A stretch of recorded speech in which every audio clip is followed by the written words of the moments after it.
Good afternoon, and welcome to our very first Brown Bag with the Historians. I'm Jamie Stout, the Director of Membership for the Foundation. I'd like to thank all of our members and guests for joining us today. While we're all safe at home, the Abraham Lincoln Presidential Library Museum and its foundation have worked together to create new digital programming to keep everyone engaged during this closure, and we hope to continue it even after we're open. Today, we're excited to have Dr. Samual Wheeler, our Illinois State Historian, and Christian McWhirter, our Lincoln Historian, joining myself and Joe Crane, Director of Public Programming, to answer your questions concerning Lincoln and Illinois history. If you have a question, please just type it in the Q&A box below. These two historians are so much fun, and they're sure to keep you entertained and educated. So we'll just go ahead and get started, and I'll turn it over to Joe. All right. Thank you, Jamie. Good afternoon, everyone, and a happy TGI Friday. It is the home edition of the Abraham Lincoln Presidential Library Museum and the Abraham Lincoln Presidential Library Foundation. We're all in Illinois, all making sure we stay safe and help slow down and flatten the curve, all of that with the coronavirus. So here we are from home, and you're settled in for the lunch hour. Hope you've got some good eats ready to go, because we have a fantastic hour lined up and already some great questions to go. So let's welcome in the men who are going to answer those questions, Dr. Samual Wheeler and Christian McWhirter. Good afternoon, gentlemen. Good to be with you, Joe. Thanks a lot, Jamie, for allowing us to use this forum. This sounds great. Yeah. Well, we've got a few hundred people lined up all across Illinois and a few other states as well, I would imagine, much like we do with our Thursday night Facebook Lives on the Abraham Lincoln Presidential Library and Museum Facebook page. So let's get right to it. Some questions a little, I wouldn't say tougher, but require a little bit more in the way of explanation and interpretation and whatnot, especially as it gets into some of the more political aspects of Lincoln's time in the White House. But let's start off with a fun one that I've even had people to come up to me since I've been with the museum asking about this. And I said, well, I'll defer to the experts. So, pets are a comfort, especially right now during the time that all of us are sheltered at home. So let's start there. Let's talk about Lincoln's pets. So they want to know about Lincoln's pets. I know, Joe, that since we've been working from home, I have a little dog named Snowball. He is a Shih Tzu. He is a good guy, and I've learned how to cut his hair since the groomer is not available. But he's provided a lot of comfort, that's for sure, and somebody to talk to when we're the only ones around here working. So Abraham Lincoln loved animals. He loved animals even as a little boy. In Kentucky and southern Indiana, lots of stories about Abraham Lincoln having a dog, for instance, in southern Indiana. It's a cabin, it's a rural environment, there's animals all over the place. Lincoln is sort of an anomaly growing up in the wilderness, in the sense that he's very kind, he loves animals, he's not a hunter. He's in his little brief autobiographical sketch that he penned for the 1860 campaign, he talks about sort of a traumatic incident in his life when he was a little boy, and he shot a turkey in hunting. And he has a curious line in there where he says, he's talking about himself in the third person, and he says, he has never since pulled the trigger on any larger game. And so Lincoln is not much of a hunter. He is somebody who's fond of pets, lots of dogs. In Springfield, Christian will tell you all about Fido. That's the Lincoln family dog that they leave behind in Springfield when they go to live in the White House. They don't want to take Fido on the inaugural train, take him all the way across the continent. But once they're in the White House, they continue to have pets. There's all sorts of stories of cats. One of my favorite stories is that Mr. Lincoln is at the dinner table in the White House, and he feeds the cat from the table. He takes his fork and he stabs some food, and he lets the cat eat right off of the gold fork. And Mary sort of chastises him. You shouldn't feed that cat at the dinner table. And Mr. Lincoln, a great wit, he says, well, if that fork was good enough for Buchanan, it's good enough for Tabby. So there you go. The boys even had goats in the White House. I can't imagine what the White House smelled like back in the 1860s, but you can imagine two little goats named Nanny and Nanko running around the White House. We've got a telegram from Lincoln. When Tad is out of town, Tad asks about the goats. And Mr. Lincoln tells Tad, don't worry, the goats are fine. And he even says that while Tad's gone, one of the goats is even sleeping in his bed inside the White House. This is a guy who loved animals for sure. Christian, tell us about that dog named Fido. Yeah, funny we bring this up today. I hope some of you out there have been enjoying the newsletters that we've been putting out. One of the things we've been trying to do with those newsletters is write artifact spotlights that highlight things in our collection. And I bring that up because the one I'm writing today is on a little picture in our collection called a carte de visite, or a CDV, of Fido. Fido was the Lincoln family dog. They probably got him sometime in the mid-1850s. He was a mixed breed, golden hair. And the stories from around town were that, you know, when Lincoln would walk around Springfield and run errands, little Fido would follow along behind him. But Fido did not, as Sam said, did not follow the Lincolns to Washington because Fido would get spooked by loud noises. And so 2 weeks on a train were probably more than little Fido could handle. So they left Fido with their neighbors, the Rawle family. The father of that family, John E. Rawle, had actually done renovations in the Lincoln home for the Lincolns. So they got the dog, and Lincoln goes off to Washington. But that's Fido's story doesn't end there because, first of all, the Lincolns are keeping tabs on Fido. They get a letter from Lincoln's African-American barber, William Flourville, Bill the barber, during the war. And he writes the Lincolns to tell them that Fido's doing okay. He mentions it at the end of a letter. So he knows Fido, and they want to know how Fido's doing. But the thing about Fido, if you might have caught it when I said it before, we have a CDV of Fido. Well, if you know anything about CDVs, they're like mass produced, like kind of like the forerunner of like trading cards. And they would have pictures of, prominent people on them. You could buy, during the Civil War, you could buy a CDV of Lincoln. You could buy a CDV of Robert E. Lee. You could buy, there's CDVs out there of Fido. People were interested in Lincoln and his family, and photography, which is a relatively new technology. That's how you would see these things, right? That's how you would find out, what did Lincoln look like? What did Mary look like? Well, what does Lincoln's dog look like? So Fido does a session in town. There's at least, I think, 2 pictures of Fido out there that then get made into CDVs and sold. One of the reasons there's all these pictures of Fido around is because people went out and bought these little pictures of Fido. So he kind of becomes a celebrity. He might be the first, famous presidential pet. So Fido, has, even though he's not in the White House, he's a member of the first family. Sadly, Fido meets a tragic end, though. Fido outlives Abraham Lincoln, but we think only for about a year. Fido is walking the streets of Springfield, and a man who's drunk attacks Fido and kills him.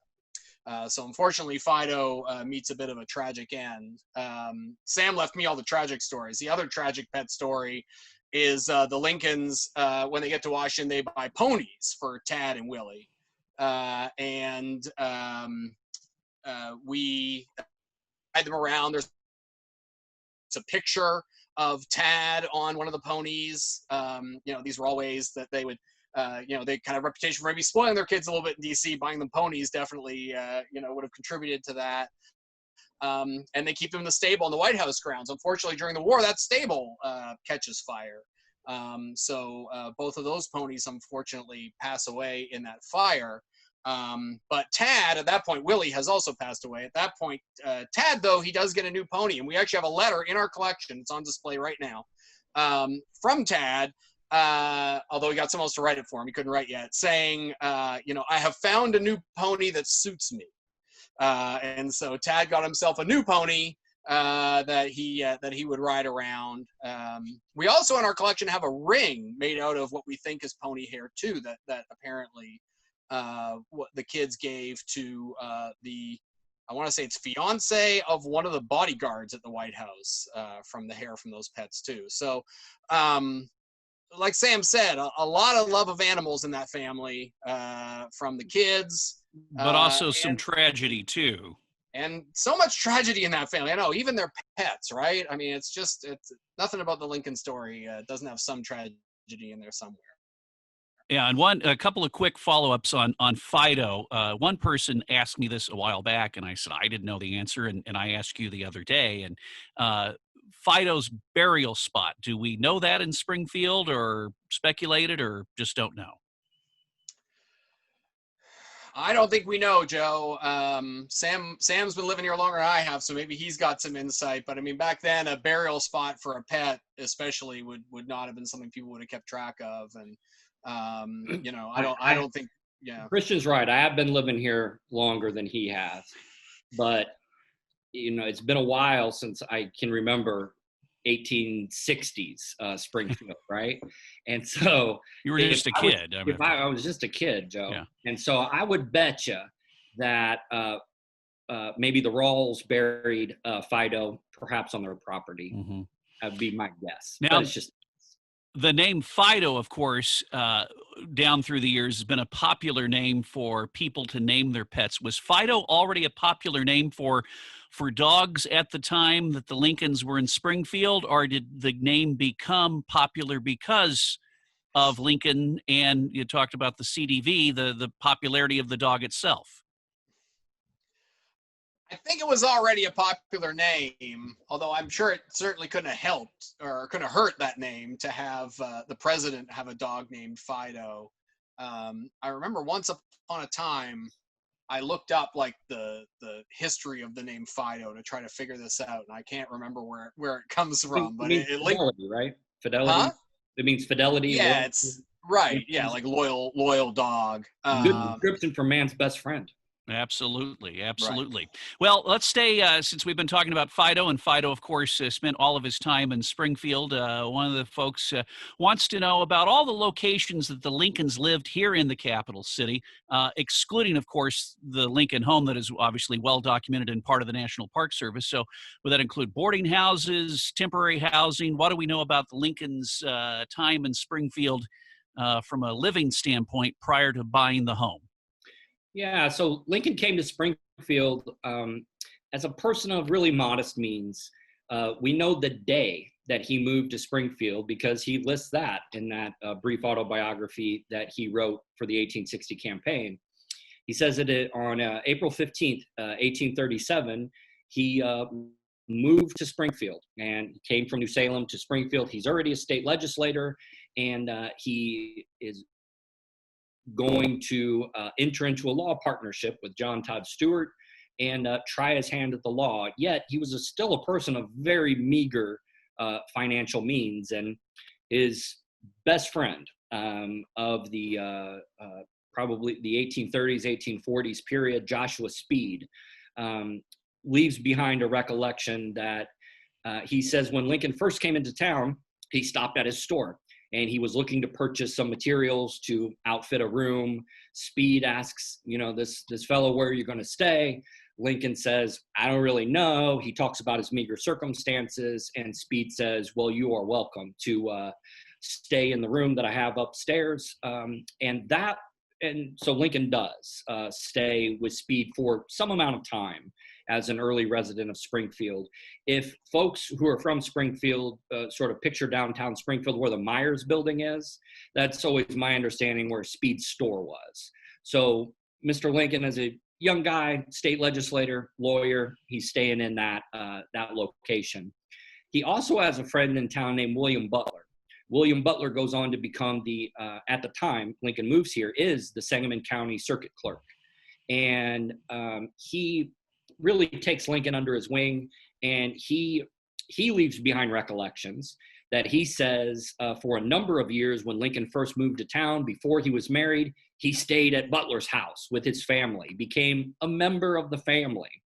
So what does that mean? We got two competing recollections of where Lincoln was staying. Maybe he was kind of biding his time between places.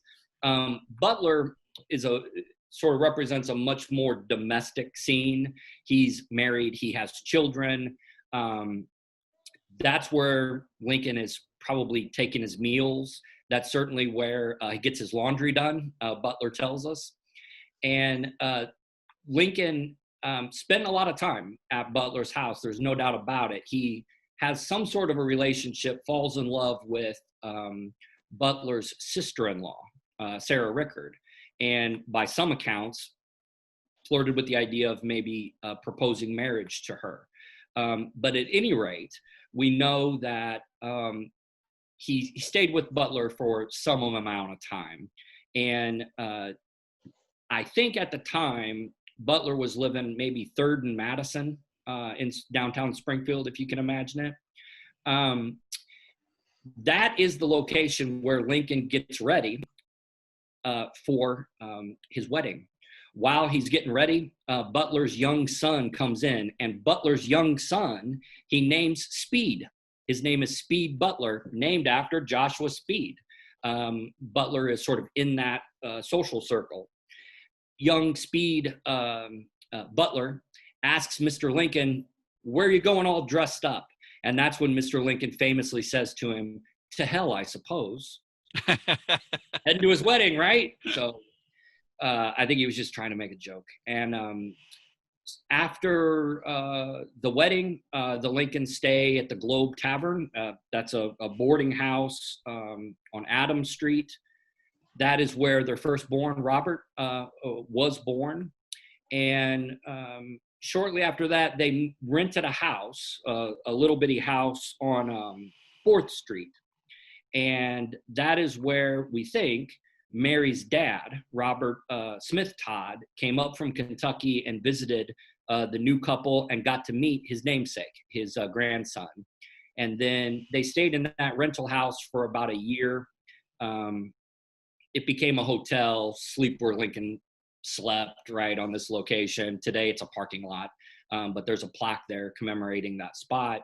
And then that's when they moved to the house on 8th and Jackson, the only house Mr. Lincoln ever owned, famously. And that house, when they moved there in 1844, it was just a story and a half. We wouldn't recognize that house today. But as the Lincolns lived there, as Mr. Lincoln's profile rises, as his finances improve, he and Mary undertake a number of renovations on that house to get it to the point that we recognize it today, which would have been a very nice house for a well-respected lawyer, a prominent politician, and then, of course, they go to the White House.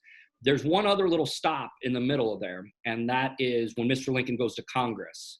And it's very unique that Lincoln took his family with him as a freshman congressman to Washington, D.C. in the late 1840s to take your wife and 2 little boys, Robert and Eddie, to D.C. to live in a boarding house, Mrs. Spriggs boarding house. And Christian, you've probably walked by that location, right?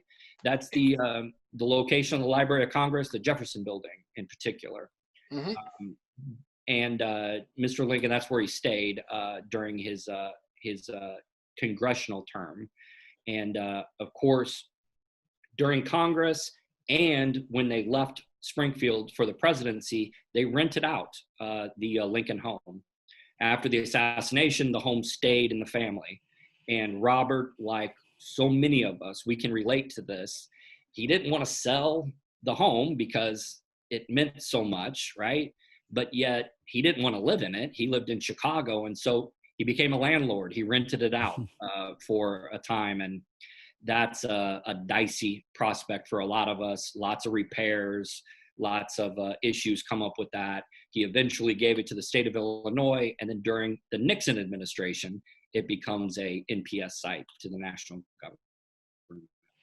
Well, let's talk about relationships that Lincoln had with various factors. Several questions from our folks watching today here on the Brown Bag with Historians.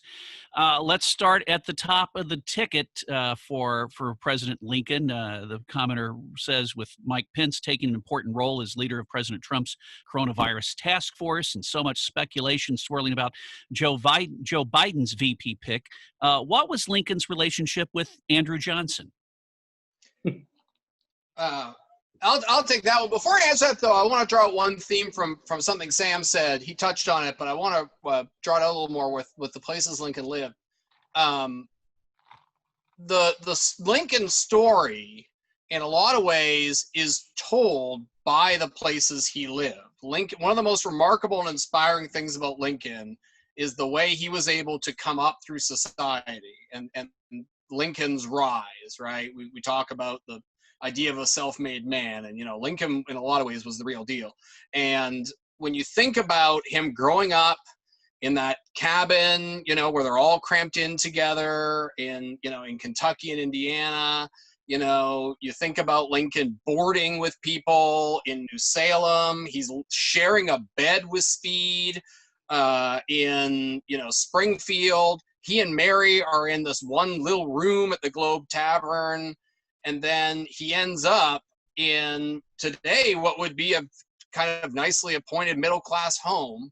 And then he ends up in the White House. And, and in the White House, they've got this whole other, Sam gave us a detailed tour, but the Soldiers' Home is the other place Lincoln likes to stay in when he's in D.C., right? Lincoln's basically got two places he can live when he's in D.C. So it really is his living, the places he lives in, the spaces he occupies really tells us a lot about Lincoln. Okay, go ahead. You bring up the Soldiers' Home, so that's an interesting point. You say that we can tell Lincoln's story based on the spaces that he lived in, that he occupied. Don't forget that during his married life in Springfield, the amount of time that he is sleeping at 8th and Jackson is limited. Mm-hmm. Yeah, good point. About half of the time he's home, whereas the rest of the time he's not staying in mansions. He's traveling the law circuit. And we know what life was like on the law circuit in those taverns where sometimes 3 lawyers are sharing a bed together. Sometimes you're just sleeping on the floor. It's not a luxurious circumstance. The food is usually terrible. It's dirty.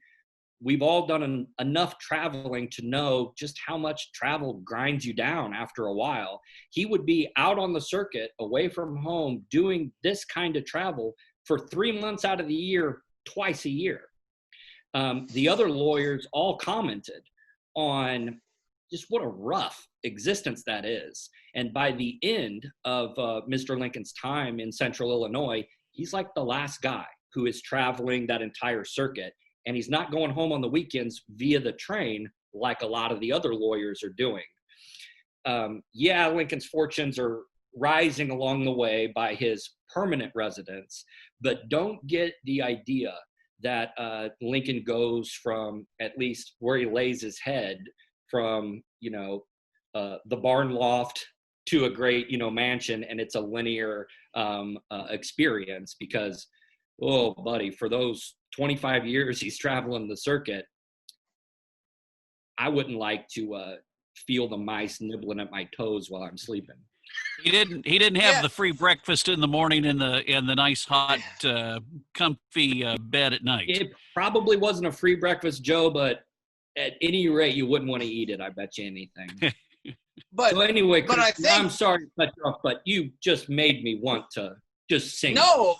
Well, I think that also tells us something about Lincoln, though. Part of the reason those experiences Lincoln had, right? Lincoln isn't coming from a middle-class family. Lincoln is the last guy to be on the circuit. It's part of it's because he digs that. Like, Lincoln likes being out there. He's used to that kind of life. Lincoln, it doesn't bug Lincoln to share a room with three other dudes, and he likes all these stories you get from him on the circuit. Well, he loves practicing in these circuit courthouses. He also likes hanging out in these taverns. He sits around the fire all night telling stories to these guys. This is the it shows that as he's rising through society, he doesn't forget where he came from, and there's still that part of Lincoln, a part that some people resent when he becomes president because they think he's a hick, right? Is shown in his time on the circuit too. So it's a layer to Lincoln. But anyway, I should move on to Andrew Johnson. So Johnson, one of the things that you have to remember about the Civil War and the politics of the war is that the Republican Party is a new party. Lincoln is only their second presidential candidate, and the Republican Party's ascension to the presidency and the threat that some believe they pose to slavery is, the reason why secession happens. And so the Republicans, though, because they're a new party, they have to brand themselves very much as a national party, even in 1860, as that, people are nervous. People worry the Republican Party is too radical. And so, even in 1860, Lincoln's first vice presidential choice, Hannibal Hamlin, is a former Democrat, right? The Republicans are a coalition of people from former Whigs, Democrats, and the anti-slavery movement who came together in part to resist the expansion of slavery westward. And so you want to have a Democrat on the ticket in 1860 because that's going to help Lincoln's chances of getting elected and not being viewed as too radical. In 1864, they pulled the same move, but they're even more overt about it. The Republican Party rebrands itself as the Union Party. So they've been fighting to save the Union for 4 years, right? And Lincoln's going to campaign on that. The election is it's a referendum on Lincoln's conduct of the war. So they're going to brand the party as a Union Party. So you need the other guy on the ticket has got to represent that message of union, that message of unity.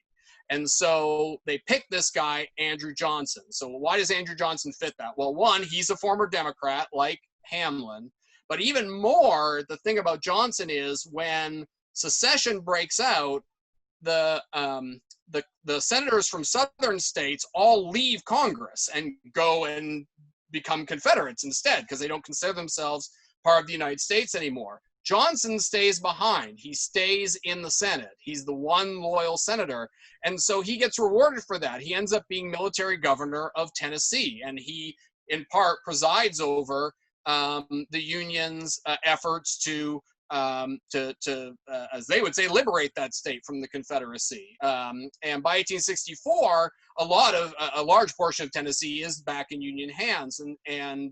So Johnson, and his reputation is for being a former Democrat from the South who's very hard on secessionists. So he becomes a real symbol of the Union and loyalty to the Union because, well, all his contemporaries, went and joined the Confederacy. He did not. And so in that way, in the pure sense of the visuals, Johnson is a perfect candidate to run alongside Lincoln in 1864. Sam, maybe you can talk a little about what ends up happening. Well, Joe, it's kind of like, somebody's resume could look beautiful, right? And then when you actually get them installed in a position, it turns out they're just not right for the job, right? That's kind of Andrew Johnson's story. As Christian said in some detail there, that Andrew Johnson, he sort of fit all of he checked all the boxes that they were looking for in the election of 1864. Now, here's the reality. He comes to Washington, D.C. The inaugural is taking place. Johnson is, by some accounts, not feeling well. By other accounts, he has had way too much to drink. And he gives a rambling speech that Lincoln witnesses, and Lincoln says, "Get that man away from me." He doesn't have anything to do with Johnson, basically, from that moment. Lincoln then goes on to give the second inaugural address and, say those, wonderful lines. There's not much of a relationship there. They had been pen pals during the Civil War. There's a handful of letters that exist. Lincoln certainly respected the stance, the loyalty that Johnson demonstrated pre-war. But when the guy comes out there, man, just, it's not going to be a relationship that's going to ever be close or really work through those things. By the time the assassination occurred, they hadn't worked through whatever they needed to work through to form a working relationship. But it's interesting. Lincoln has a similar sort of an experience with a lot of those guys in the cabinet. Those relationships start out. I saw a couple of these questions they were asking about, folks in the cabinet who Lincoln relied on. The situation, the relationship between William Seward and Abraham Lincoln does not start off great. Remember, Seward wants to be president of the United States. Lincoln gets the nomination, becomes president. Seward becomes the Secretary of State. And early on, they clash. And Lincoln has to remind him who's in charge. Now, by the end of the war, they've worked through any of those issues, and they are close. They are in constant communication. Lincoln's confiding in Seward. They have the same goal in mind by the end of the war. Edwin Stanton is another really good example of that. Pre-war, they met in a legal case, and Stanton treated Lincoln horribly at that moment. Lincoln, some situations unfold where Lincoln appoints him the Secretary of War. They work through whatever they had to work through. And again, by the end of the war, it's it's an awesome relationship that they used to achieve Union victory. So the hypothetical question, had Lincoln lived, would he have found that common ground with Johnson to move forward? Maybe so. But the tragedy of the assassination robs us of that. And we know when Johnson takes over, he proclaims that he's following Lincoln's footsteps. He is enacting a Reconstruction policy just like Lincoln would have done. And we know that is probably not the case. We know how history turns out. Andrew Johnson, we don't like him. Well, so go ahead, Christian. I'm sorry. Well, one practical thing that we should probably say too that is different than today. We're operating from a 21st century, even 20th century assumption too, that these guys knew each other well. Presidential politics were completely different back then. You didn't really campaign to be president. Lincoln didn't go to the 1860 Republican Convention. These guys are selected by their party. I mean, obviously they're involved, but they're mostly Lincoln barely knows Hamlin at all. I want to say Hamlin comes and visits him after the nominee, right, in Springfield, but they barely know each other at all. They meet in Chicago. In Chicago, that's right. Yeah, Lincoln goes up to Chicago and meets him there. And Johnson, Lincoln and Johnson had a correspondence with each other, and we actually have a letter on display right now that's part of that correspondence of Johnson reporting on things going on in Tennessee. But they don't know each other at all, And so, today we have this assumption that these guys, even if they didn't know each other before they started campaigning together, that, then they're on the road together and they're bonding, and the vice president and the president know each other. That is absolutely not the case in the 19th century. And so part of what the context here for these guys is, that once they get to Washington, then they've got to figure out who they are and how they're going to work together. And in Lincoln's case, the relationship with Hamlin ends up being not all that great either. Hamlin really hates being vice president. And then, Johnson, I mean, they don't get much of a chance to work it out, but they never really work out that working relationship. Yeah, because it was only just a few short, a couple of months really into the second term. Right. When the assassination happened. And it just interesting to speculate, had Lincoln kept Hamlin on for the second term, how different things would have played out, assuming everything else fell in place. But again, that's for speculation, and we'll just leave it there. You're talking about the cabinet. Let's just stay on that topic real quick. Of the people that you mentioned, Stanton and Seward, of all those cabinet members, of them, which would you say was probably the one he was the most confident within his cabinet to, really rely on and felt that, kinship with? It's a good question, and it's Doris Kearns Goodwin's book, Team of Rivals, does just a wonderful job of painting portraits of each one of these individuals. My feeling throughout the years, Seward and Stanton are the two that I think Lincoln probably felt the closest to by the end of the war. As we said, they worked through some things to get to that point, but with Stanton in particular, Stanton lost a child, I think during the Civil War. He and Lincoln had that bond. I think they talked about that. Christian, what kind of sense do you get? It's certainly not Sam and Chase, right? It's certainly not Gideon Wells. There's not a real close bond necessarily. Bates, I don't think so. My sense, my reading, my feeling on it is maybe Seward and Stanton.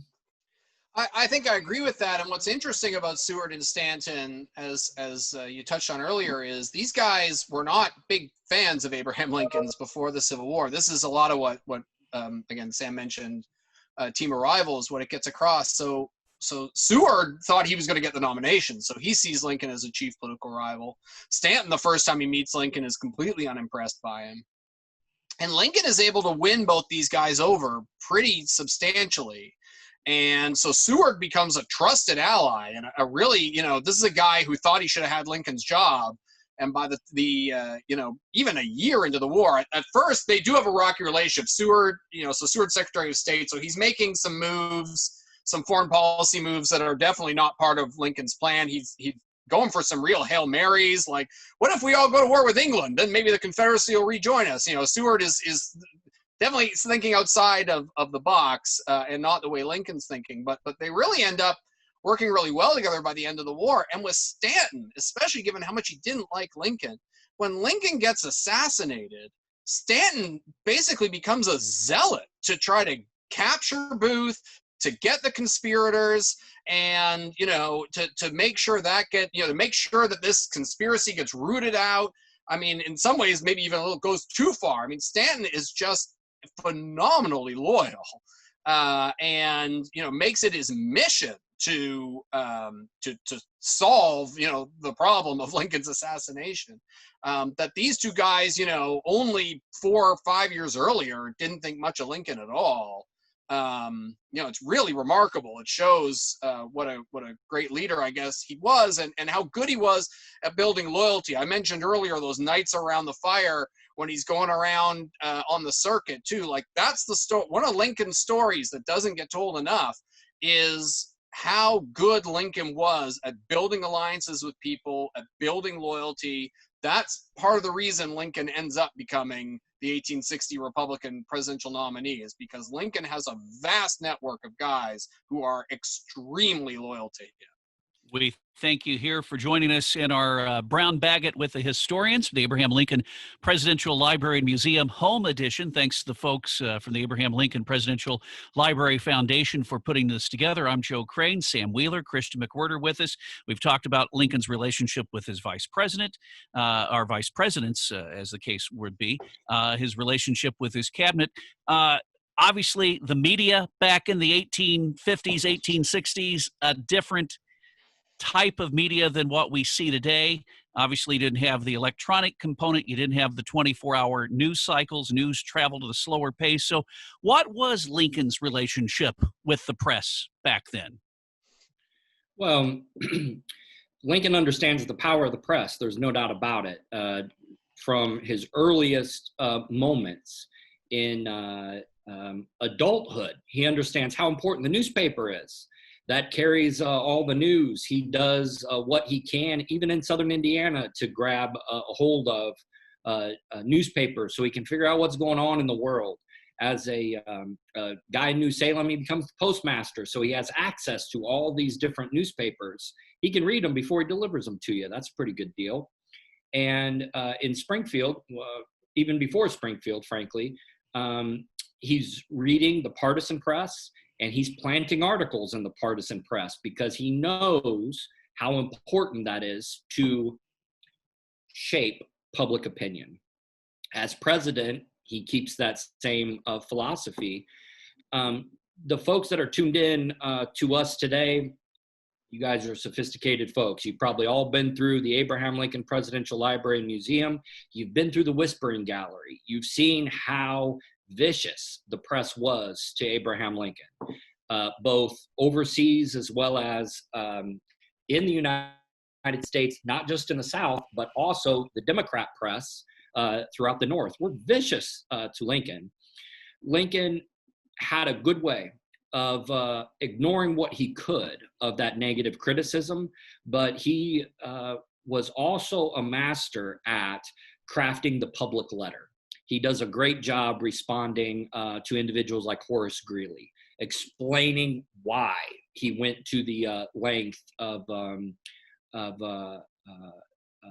waging war against slavery, for instance, radicalizing the war. He did a great job in those public letters of preparing the public for something I think he knew he was going to do, but hadn't done yet. And so you get to see him crafting his language to the press because he knows that's the vehicle to the people. At the end of the day, Lincoln was a master politician, and you get to see that with his handling of the press. A book that I've been waiting for a couple of years now. It's going to come out, but it's by Matthew Pinsker. I think a lot of him as a scholar. And the book is called Boss Lincoln. And that is a play on the old, this idea of Lincoln as a real party mover and shaker. We don't seem to think of Lincoln like that today. We even have this philosophy sometimes that Lincoln is almost above the fray. Lincoln's not a partisan, that somehow, he embodied the better angels of our nature, right? And could transcend politics. Well, let me just tell you, Abraham Lincoln was as partisan as anybody. And he understood how to be a very loyal Whig. And then during the presidency, he understood how important it was to keep that Republican Party together. As Christian mentioned earlier, the Republican Party was made up of so many different elements, and some of those elements didn't get along with one another.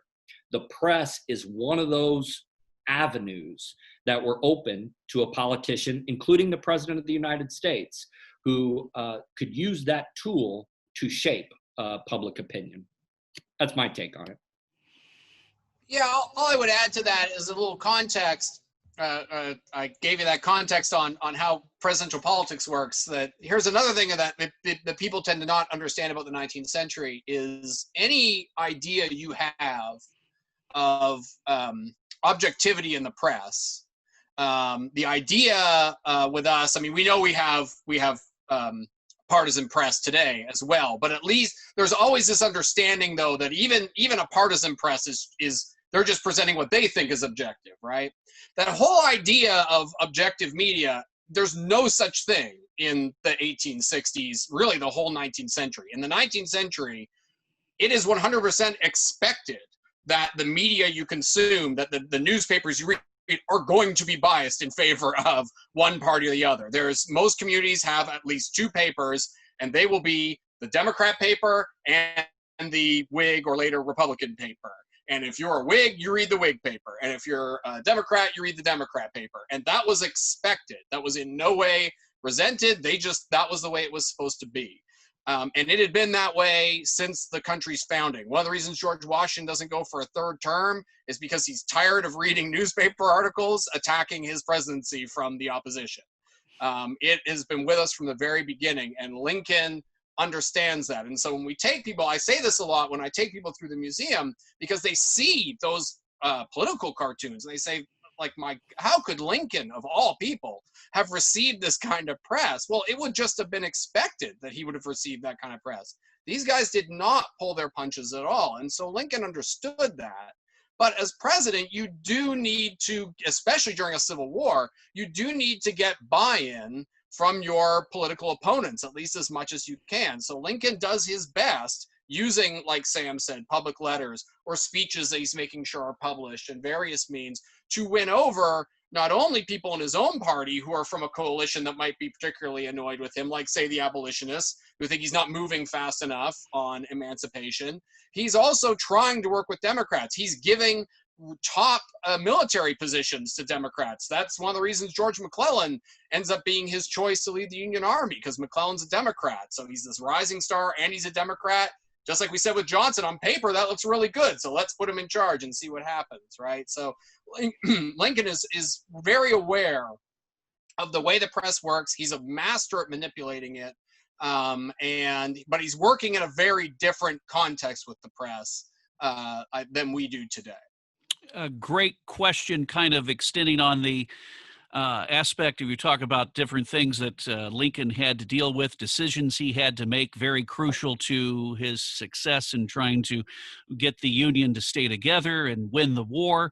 One of our commenters wants to know how often he consulted others before making some of the more important decisions, or if he tended to work alone, and what did he draw from or draw on when he was on the proverbial hot seat?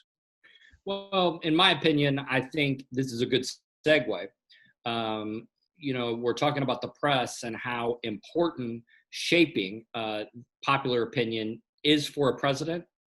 You have to listen to the people, but also maybe coach the people along, right, to get to a certain position that you want to get to. We'd be remiss if we didn't plug Harold Holzer's book coming out about the presidents and the press.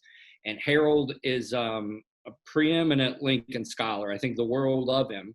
And I cannot wait for that book, extensive chapter on how Lincoln used the press. But when we think about Lincoln's decision-making, the press does factor into there. It's the pulse of the people, right? You can't get too far ahead of the people and do something too radical because it's never going to gain any traction.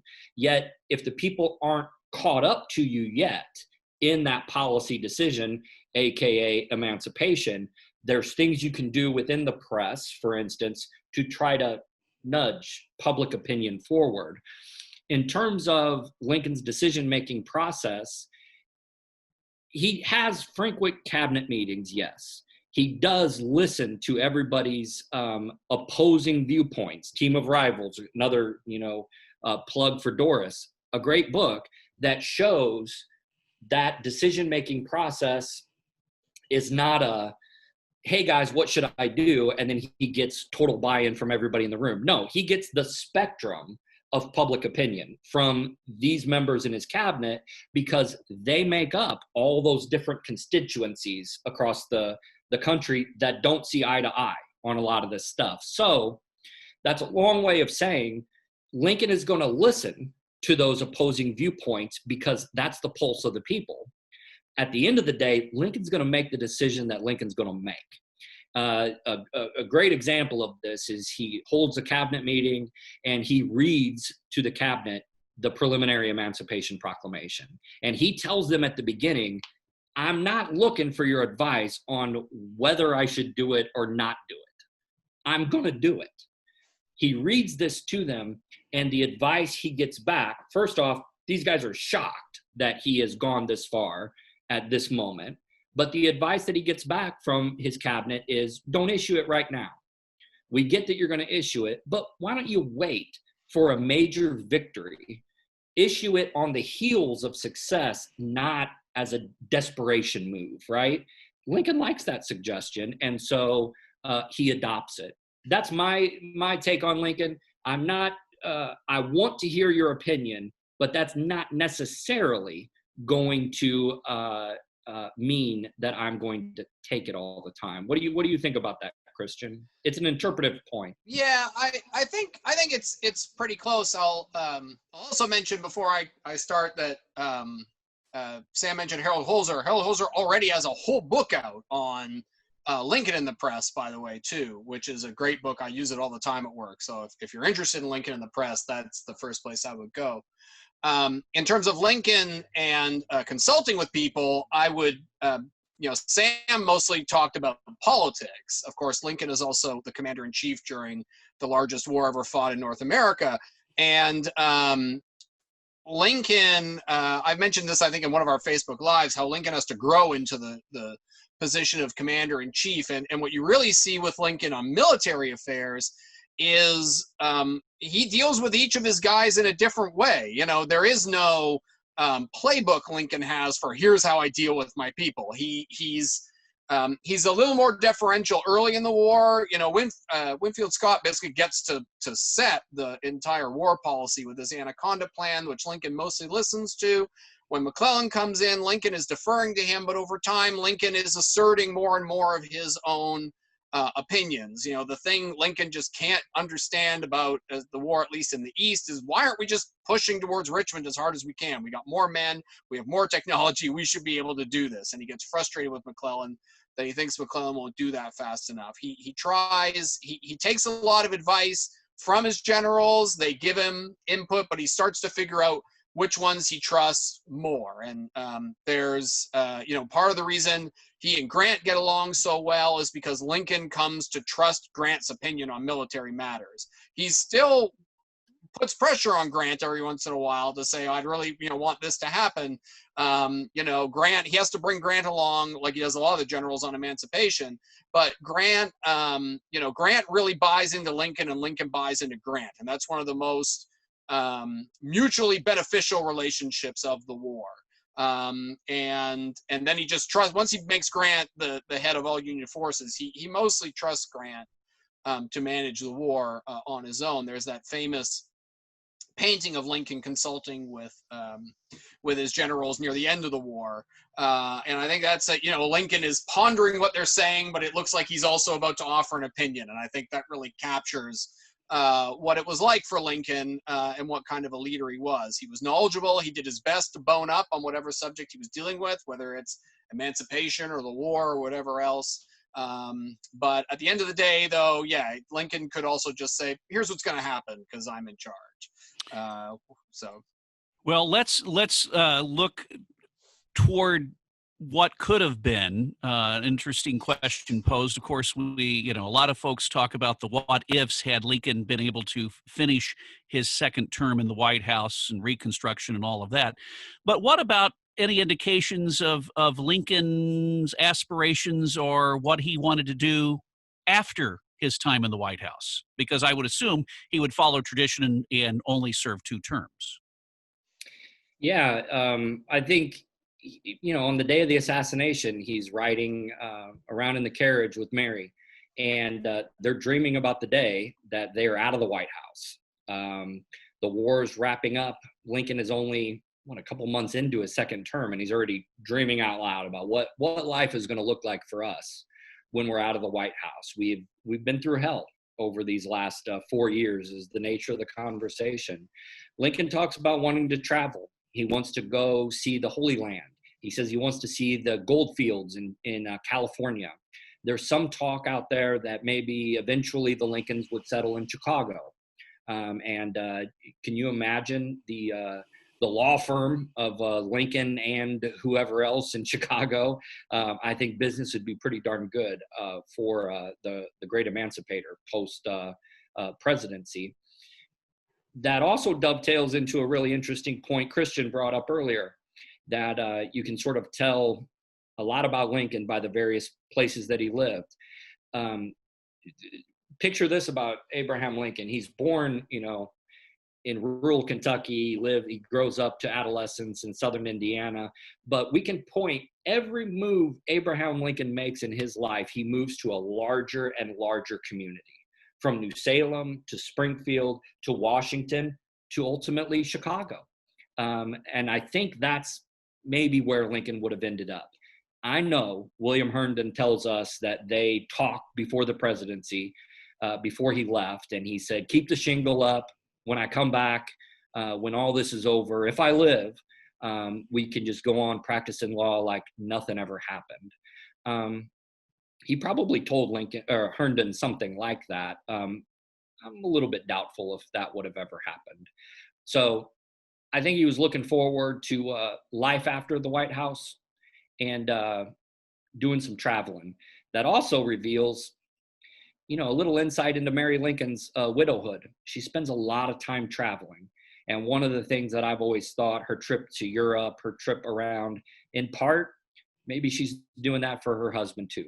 That was a promise they made to each other, that they would go get to see the world. And maybe she is keeping up her end of the bargain too. Yeah, I don't have much more to add to that. One of the things that's been interesting to me, though, Sam to come back around too with talking about homes. And I've always wondered, if Lincoln had lived, right, the Lincoln home site probably wouldn't be where it is now, right? It would have been wherever he lived after the presidency. And if you're here in Illinois, when I moved to Illinois, one of the first things I did was I ended up in Bloomington touring the David Davis Mansion, which is a great Illinois state site. David Davis is one of Lincoln's political rivals. He ends up on the Supreme Court. Davis has Davis. Not All a right, rival. what? He's not a rival. He's his ally. Oh, did I say? I meant ally. Sorry. We've been on there too long. I meant ally. And Lincoln puts him on the Supreme Court, so obviously not a rival. And Davis ends up in this big, beautiful mansion in Bloomington, which you can tour, and it's a great site. And that's the kind of place Lincoln would have ended up in, right? Lincoln probably would have ended up moving to Chicago, or even if he stayed here in Springfield. Even in Springfield, there's a lot of bigger homes. The Edwards family are living better than the Lincolns are. Lincoln would have been in that kind of place. And how does that change the Lincoln story if Lincoln doesn't have a modest middle class home? Well, I mean, it wasn't that modest for its time, but it looks typical middle class for us today. That there's a whole, somewhere there's a parallel universe where Lincoln gets a big presidential home just like the ones we're used to seeing, and that's where he spends the rest of his days, either as a retired politician, or like Sam says, he goes back into the law, and he tours around. We don't know, but Lincoln wasn't done his climb in how big his homes were. And who knows? And who knows? Much like Taft in the 20th century, early 20th century, because of his respect and that he had from so many, he may have been tapped to be a Supreme Court justice later in life. You never know, because of his legal background. Yeah, people have speculated on that too. Absolutely, Joe. So, and he would definitely continue to have been a mover and a shaker in the Republican Party too, which I think is important. That Lincoln would have continued to push for his idea of what that party should be. And so, I mean, really the whole history, I mean, you don't want to go too far, but I mean, the whole rest of the 19th century could have been different in a lot of different ways if Lincoln had survived, but that's not what happened. So. Well, we have a couple of minutes left. It's been a great hour of conversation about all things Lincoln with Dr. Sam Wheeler and Dr. Christian McWhirter. Sam and Christian, we finish up on this note. I think this is a great way to bring it all together. If each of you could somehow go back in time or somehow meet Abe and Mary in person, what is the one question you would ask of each of them? Wow, what a question. Christian, take it, man. I got an answer for Lincoln popped into my head fast, but it's not going to be probably the kind of answer you want. I would ask Lincoln to tell me a story, because I talked about Lincoln around those fires and how he built that loyalty and all that. A lot of that was just because people loved to hang out with him. They love to hear his jokes and they love to hear his stories. So if I could sit down with Lincoln, I'd ask him to tell me a good story. So that's my short answer. If I was to ask Lincoln something, a joke or a story, I would love to hear that. But maybe I'd ask him, I'd just say, tell me about your dad. That's a contentious piece of the Lincoln historiography that it doesn't stop us from speculating on the nature of their relationship, what they thought about one another, but there's just a lot we don't know. I would love to hear it from the man himself, perhaps. And maybe the way he would describe his dad or his relationship with his dad probably would change over time, don't you think? Maybe his explanation when he first moved to Springfield versus while he's in the White House, maybe, time has a way of changing our perceptions on things. With Mary, man, what an interesting person Mary was, very much so. For Mary, maybe I'd ask her about her childhood. Maybe I'd ask her, maybe I would just ask her, tell me about your boys. She loved her children. She could talk about them nonstop. And maybe that's what I'd ask her. Mary's just such a mysterious figure. Mary's one of these historical figures who people have been arguing about her for so long that we don't know her. And I don't know if I can come up with a specific question I would want to ask Mary. Sam kind of got to the heart of it. I would just want to get to know Mary. I'd want to spend time with Mary because I'd want to know which is the real Mary, the one, right? Because there's so many Marys out there. I would just want to know what Mary's like, so I could maybe try to solve that riddle. That's a really good way to put it, Christian. And at the heart of it, I think you're on the money, man. I would love to just sit down with her and talk and get to know her, because in the historiography, the things written about Mary, it's so, you either love her or you hate her, seemingly, if you're a biographer. And we all know that the truth is somewhere there in the middle. And Mary has come to represent so many different things to historians. They've used her in a lot of different ways. And I do tend to agree with the insightful comment from Christian that maybe I'd like to just get to know her to sort of make up my own mind of who Mary Lincoln was. Almost kind of like the ending scene of The Man Who Shot Liberty Valance, where after they hear the true story of what happened from Jimmy Stewart, the young reporters writing it all down, and the old publisher of the paper pulls the papers away from him and throws it into the little fire and says, well, when the legend becomes fact, we'll print the legend. So some of that could almost, with Mary's story, kind of in the same vein almost. Good one. Yeah. All right. Well, hey, good way to wrap it up. Great questions from our audience today. We thank, again, Sam Wheeler and Christian McWhirter for joining us. Real quickly, before we do wrap up, what are you gentlemen working on? Because obviously you're still working the home edition of the Abraham Lincoln Presidential Library Museum, a big project that each of you are working on.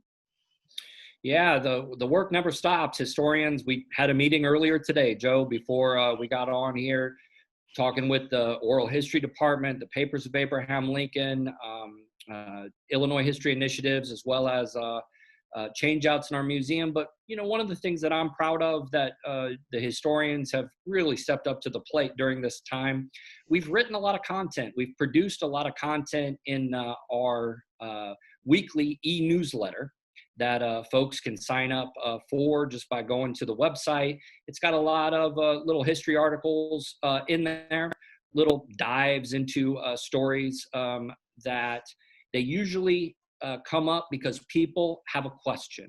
And we answer those questions every day. And those articles are a way that we're just sort of providing some content while this museum's closed. And my goodness, I want to keep the practice going even when we open back up. So a lot of good stuff's happening. Christian, he's been doing a lot of stuff in terms of writing exhibit labels. So when we open back up, we're still going to be rotating museum objects, and he's been telling a lot of good stories in those labels during this time out. All right. Well, look. Yeah. No, we rotate out our everything on display in the museum annually, and so as soon as we reopen, we've got all our labels ready, we've got everything ready to go, so we can just pick right back up where we left off. Here's a little tease, Joe. This is an exclusive for the folks in the brown bag audience out there. Okay. Coming up, when we reopen the Presidential Library, you're going to see a new exhibit shortly after we reopen on the first floor of the library that we are very excited about. Christian has done a wonderful job in writing the content for that exhibit.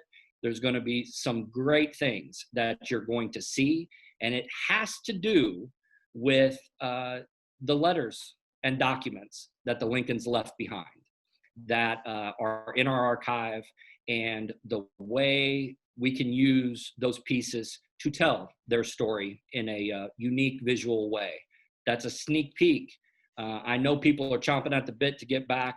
That's one of the many reasons I'm happy to get back, because I want to see that exhibit really come to life. All right, you heard it here first, folks. And with that, thank you again to Sam and to Christian. I'm Joe. Thank you for tuning in. Let's finish it up, send it back to the folks making this brown bag with historians possible on this TGI Friday. Jamie Stout from our foundation. Jamie. All right, that's a wrap, really. Thanks, everybody, for joining. We had several hundred people. Several people wrote in to say they loved it, and we hope to do it again. So thanks again, guys. We appreciate it. Have a good one. Stay safe.